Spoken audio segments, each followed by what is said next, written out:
So we are today in Houston, Texas at the SOHO Hematology Conference, and I'll be talking about novel prognostic factors and how we use them in chronic lymphocytic leukemia.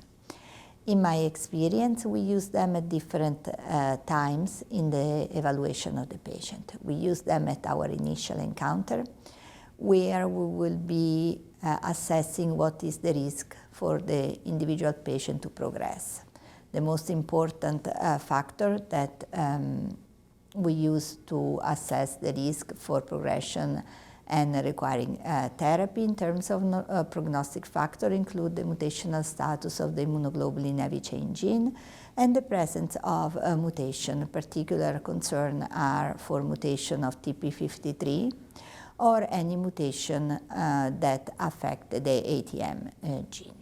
We also complement this with cytogenetic assessment with standard karyotyping and fluorescein cytohybridization testing. And for the cytogenetic assessment, our concern is a complex karyotype that is associated with a higher risk for progression.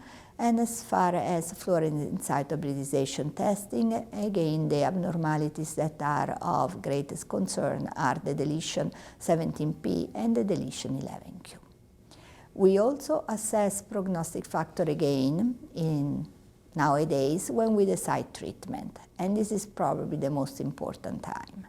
Patients that have abnormality of the TP53, they should receive targeted therapy. It has been shown that chemoimmunotherapy is not beneficial in this type of patients, whereas according to the mutational status of the immunoglobulin heavy chain gene, a young patient with mutated immunoglobulin heavy chain gene has the option to decide between a time-limited treatment with chemoimmunotherapy or targeted therapy.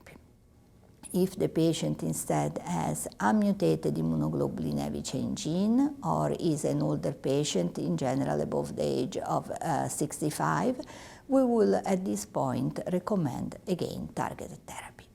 So we use the prognostic factor at different level.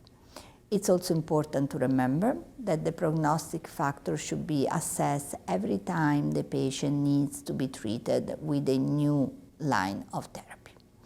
Only mutational status of the immunoglobulin heavy chain gene does not change during the disease course. The other prognostic factor, particularly the unfavorable prognostic factors such as complex karyotype, high-risk fluorescein cytohybridization abnormalities, and mutations such as TP53, Notch1, can be gained during the evolution of the disease. It's also important to assess for mutations that we now use to evaluate resistance to therapy. In particular, with therapy targeted with BTK inhibitor, it's important to evaluate for the presence of BTK or PLC gamma2 mutations in patients that are receiving this therapy and monitor them during the course of therapy, and in patients that receive therapy with BCL2 targeted agents. It's also in development the study for BCL2 mutations. So again, prognostic factors are very important at any stage of the disease during therapy and really important for each patient.